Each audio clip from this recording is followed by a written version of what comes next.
Are you looking to give your space more character and make it reflect who you are? We explore various design styles to help you identify what suits you and your home. First, we have our design makers of the day, Siyanda and Sakhile of Pate Arts and Crafts, who will take us through the design process behind their upcycled wooden furniture. And next, we chat to Michael Harrison of Head Interiors as he helps us identify and understand what visually makes up some of the most popular interior design styles. Then Andrew Mackenzie shows us the meaning of eclectic as he redecorates a lounge space and then a bedroom with what he calls a modern country twist.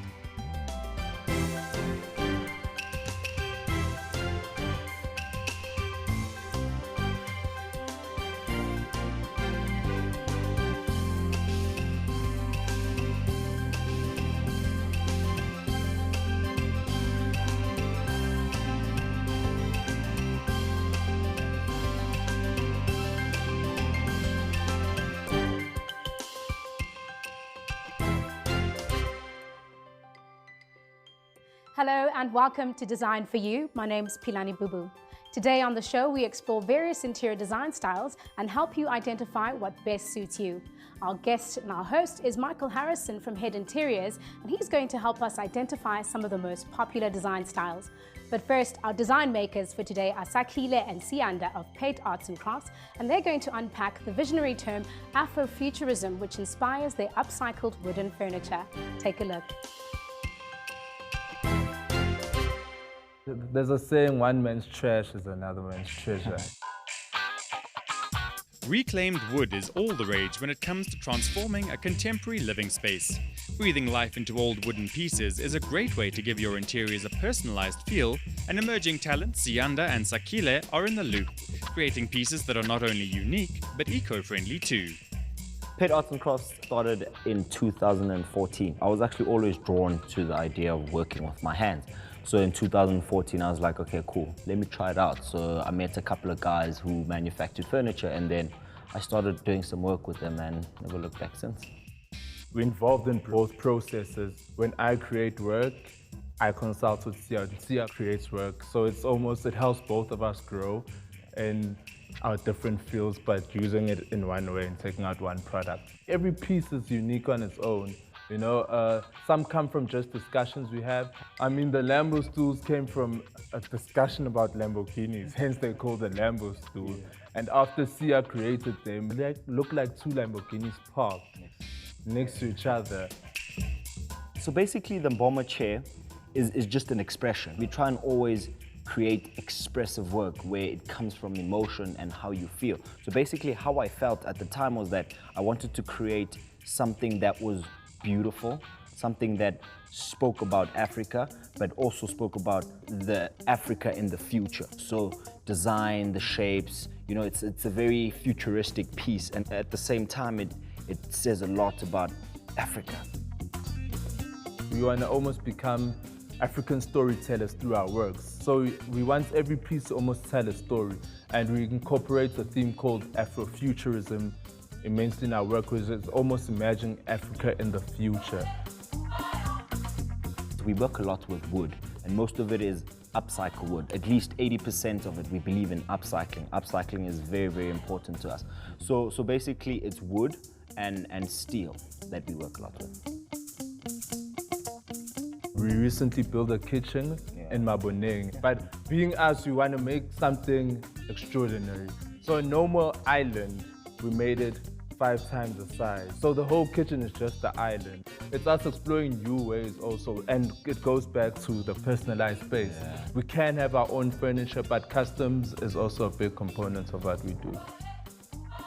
When we say how people receive our work, we'll have one piece like the Mboma. When someone comes across it, it's like, this is amazing, I love it, but I don't know what I'm really gonna do with it. I don't know how I'm going to treat it. Will I just keep it there as a sculptural piece? That's why a huge component of it is us trying to create living spaces, because we saw it's not about just us creating the whole one product. It's us understanding the whole living space and how our products will work in a living space. People really love how you can like take a palette and make it look so beautiful, clean it up, and boom, you have a chair, or boom, you have an outdoor patio set with cushions. And part or a big element in creating is to create from gut and feeling. Connected with the piece, and you're working with your hands and how you feel right now. And I think that's a really great element to always keep in the work we do.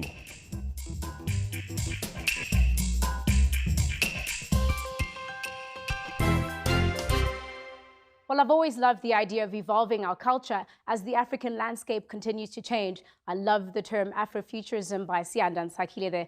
Michael, have you heard of the term Afrofuturism? No, I haven't. It's a new one on me. What do you think of it?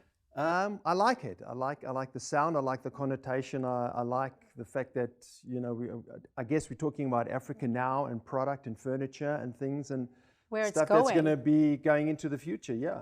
Well, if you've just joined us, we're chatting to Michael Harrison, who's the co-founder of Head Interiors, a company that's been in existence for the last 20 years with great heritage, and they too continue to evolve with time.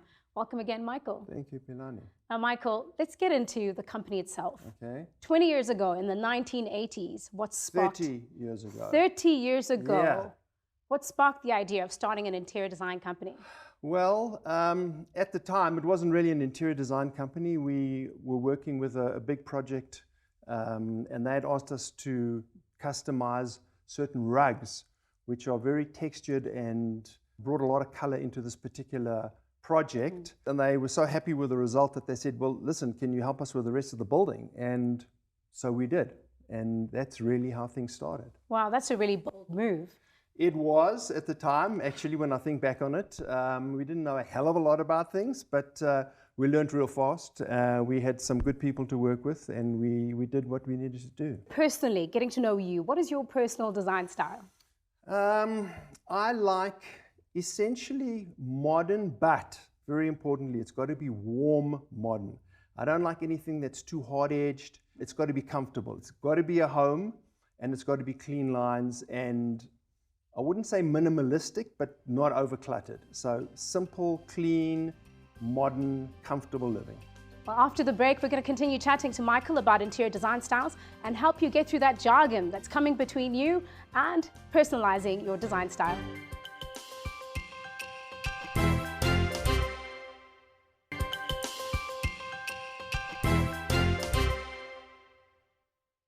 Welcome back. We're chatting to Michael Harrison of Head Interiors, who's hosting us in this glorious showroom.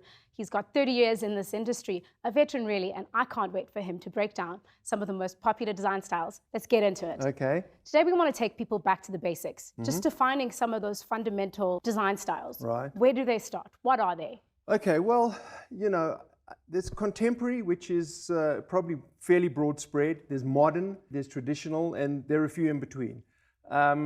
But I think probably the best thing for me to do is just kind of take you around and give you some ideas of exactly what that means. That's a great idea. Okay, let's do that. So this is a particularly good setting, which is an example of what I was discussing with you a little bit earlier. For example, there's that side coffee table, which is what I would call loosely defined as modern, sort of post-Second World War modern. And these two chairs that are in front of us here, leather upholstered chrome. So these are essentially very current, contemporary furniture. So this is a mix of contemporary, modern, and in the middle what we've got here is something that, you know, in the old days people used to travel with big leather suitcases, and so these are essentially trunks, but we've just given them a little bit of a twist and we're using them as coffee tables. So this really encompasses quite a wide range of styles and periods, and what I really like about it is that if you combine it well, it just hangs together and can look like this. You mentioned modern Yes. and contemporary. Yes. Can you just define those words a little further for us? Okay, well, loosely speaking, modern is essentially a period that came in post the Second World War, and there's quite a lot of that around. Now, unfortunately, more reproduction than what used to come out of that period, because it's now at least 50 or 60 years old. But it was fairly simple, well-designed furniture that combined metal, leather, by some very well-known, iconic designers at that period. And contemporary is stuff that we're sort of living with now over the last, let's say, decade or two could be referred to as contemporary. And you can get stuff that is very clean lined, a lot of like bright shiny metal like this, leather. That is essentially what contemporary is. And traditional styles? Traditional is more, as the word implies, it's a little bit older. It probably involves more timber, more inlays, more velvets, a little bit more lush in its way, a slightly older period than modern or contemporary. So blogs always mention a lot of these terms. Yes. We usually see shabby chic or Victorian. Can we plug those into modern, contemporary, and traditional? Well, they don't exactly plug into those because, you know, they sort of styles on their own. And kind of shabby chic is just a kind of mixture of things that happened, colorful, bright, more casual sort of living, rustic being more raw timbers, hard edged, stronger, kind of hard materials and ways of manufacturing. Breaking it down to the real practicalities. Most people walk into a store and the retailers suggest what they should be doing. Mm-hmm. How can we help the viewer? Mm-hmm. How do they build out of that the right colors and the right patterns? So let's start with modern. What does that generally look like? Okay, I think modern is great because it implies comfort, clean lines, and non-clutter. So it's not totally minimalistic. It is comfortable. What colors should they be looking out for? Look, how about the colors you like? I love this. No, serious. Yes. I mean, you know, because as it happens, green is the color of the year this year. It's a Pantone color of the year. And I mean, green, you know, we all know about green. So that is a color. So from greens, you can go to teals, you can go to blues. But why not start with the color you like? I mean, it's your home. Have a color that you like. I think that's really important. Keep your palette simple. You know, work around a simple palette. If you've got very pattern floors and very busy walls, you know, it can, and now you got to live with this. You know, it might look nice for the first 3 months, but, you know, sooner or later it's going to drive you crazy. So try and keep your palette fairly neutral. Have something that you're going to like and be happy to live with and be comfortable. Well, Michael, I think it's really great that we're in a space where you can actually showcase some of this furniture and depict the styles. Okay. Let's have a look. Sure, let's go.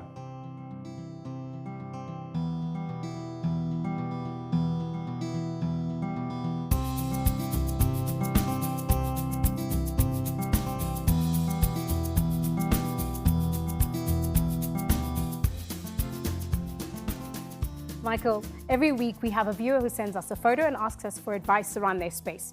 She sent us this picture. She's 23 years old. She's a young professional. She's just starting out.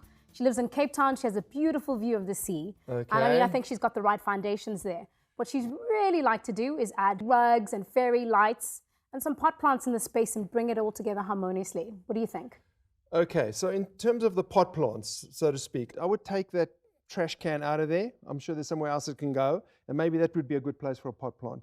On the pot plant, make sure it's a more vertical, sculptural type pot plant versus one that like a palm that is going to spread out, because the space looks quite compact, so you don't want too much space taken up by the flower. You just want that look and the feel of the indoor plant.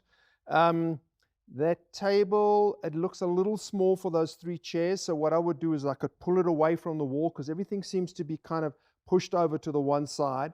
So pull the table out into the space, get the chairs a little more rounded so that it looks like you're going to sit 3 people around it because, as I say, it's all kind of bunched into that corner. If possible, I would recover that bed with something with a little bit of color. I'd lose some of those cushions. I'd have rather less and slightly bigger ones, possibly again to bring in more color. And as and when she can, I think it's a beautiful, nice big wall. You could go for some kind of artwork, maybe woven something, textured something, a bit of color on the wall. Doesn't necessarily have to be expensive. Hanging of some kind, I think would be great. Thank you for that, Michael. I'm going to repeat you. Okay. And Tamani, do take the legendary advice. This is Michael Harrison after all. Just make it personal. Add a bit of color and write back to us and let us know how it goes. And for those of you looking for advice around your space, please do mail us at info@thehomechannel.co.za. After the break, we chat to Andrew Mackenzie of Andrew Mackenzie Interiors as he redecorates 2 spaces in 2 different styles.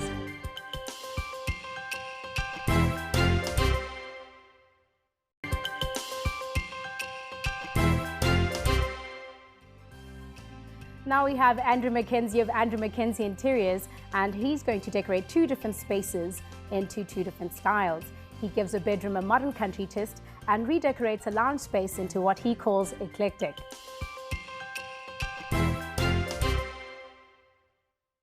Our design philosophy is very I don't ever slow up, no I don't take shit. I got no love for the fakeness. If you wanna play tough and wanna hate this, I'll always show up. I don't ever slow up, no I don't take shit. I got no love for the fakeness. If you wanna play tough and wanna hate this, I'll always show up and make a statement. I don't ever slow up, no I don't take shit. I got no love for the fakeness. If you wanna play tough and wanna hate this, I'll always show up and make a statement. Everything I do so instinctive and so passionate. Every word I move so descriptive like an adjective. I got a vendetta against people who patented being negative when you should be getting after it. I got facts over tracks, this and that. Spitting slow, spitting fast. I could roast, I could gas. Think I'm okay at last, but I don't know if that can erase all the past. And the pettiness, a reflection of the emptiness. Hilarious, you think you're worth my time, you're delirious. Mysterious, because you hide behind a fake exterior. Inferior, you know I'll always be a bit superior. Get off of me, this ain't no humble brag. I want you to hear words, you can say them back. I want you to feel free from the chains at last, and to believe in what you got, it was built to last, yeah. Now that I've been put through hell. Well, welcome to our bedroom, and as you can probably see from around me, we have a rather lovely bedroom, certainly good bones to work with. I've suggested that we keep the basics, the bed, the basic linen, etc. In terms of look, I would probably suggest, based on the architecture of the bed, which has a slight French or country feel, that we're going to give it a modern country twist. So without having to change the bed, we're going to work with what we've got, but also maybe jazz it up a little bit, not go too old-fashioned, and of course add those modern accessories. Just by dressing that with the basic accessories, one can immediately see a quick change. Well, as you can see, we've started dressing the bed, which I call layering. And by layering your bed, you're starting to give interest. And here I found a very inexpensive, just from the market, a hand-woven throw, which I'm going to just add to my layering, giving you that introduction and splash of color, and of course a little bit of that contemporary look. Moving up to the head of the bed, I'm starting off having popped out to my local department store ready-made scatters.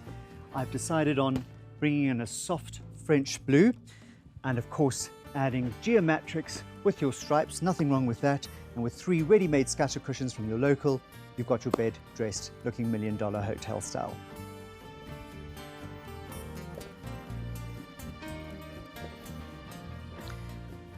And just taking the ordinary sofa, existing sofa, and once again picking up a bit of a throw, and of course a nice brightly printed cushion, picking up the colors on the bed, and of course focusing again on bringing in a more contemporary style.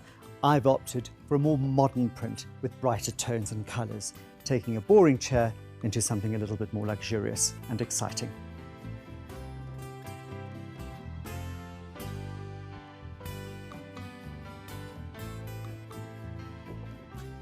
And now we're dressing up the sides of the beds, which definitely could have done with a bit of personality, and of course just simply going out to your florist and picking up a bunch of lavender, picking up the tones. Of course, you've instantly got yourself an interesting side table and of course your country theme.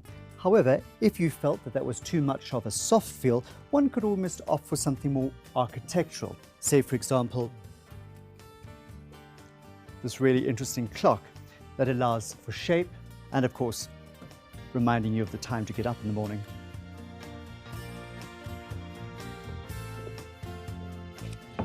Balance and symmetry is always so important in creating a calming effect, and of course one of the great tips of the trade. So in this case I've added in my second pot plant, some old-fashioned reading books with this accessory, and of course we've now layered our bedside tables and I think we've achieved our $1 million homely effect.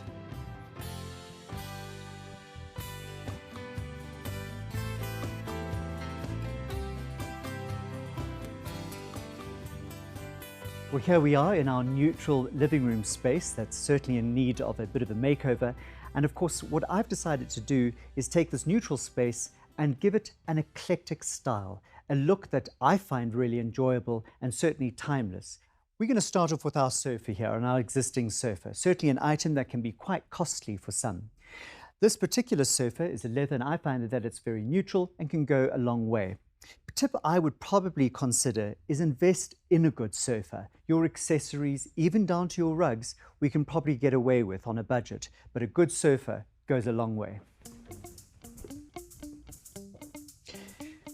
Picking up some ready-made, fun printed cushions, a nice throw, turning our boring sofa into something inviting, exciting, and of course, making it a lot more interesting.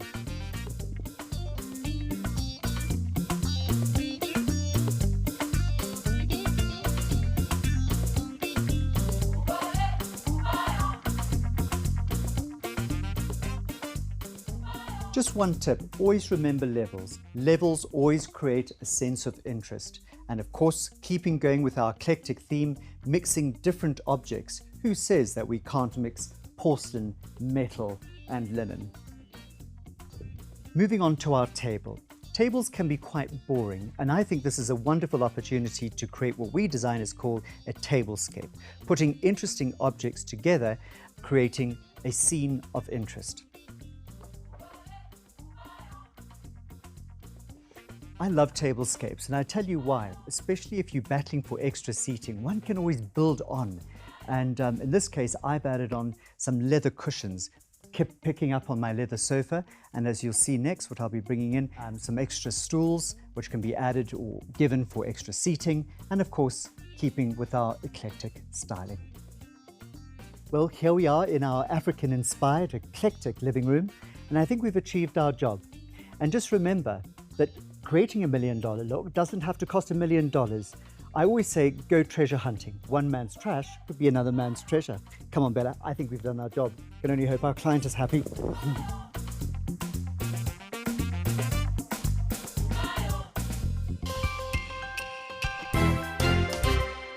I really love what Andrew did with the lounge space there, him pulling together a whole lot of existing items and all of them being of different styles and just making it really work together harmoniously, which is really talks to what you've been saying. It's just bring it all in. Do you have one final piece of advice before we close? Don't be scared to ask, and don't be scared to say you don't like. You know, I know some people have said to me they've had bad experiences, they've spoken to people, and they've kind of been almost obliged or forced into something. Nonsense.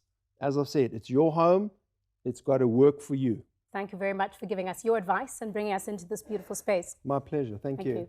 If you want any more information, any advice at all, you know what to do. Mail us on info@thehomechannel.co.za. And to get more details on today's guests and the experts, we have it all on our website at www.thehomechannel.co.za. From me, Pilani Bubu, your host, this is Design for You. Catch us again next time.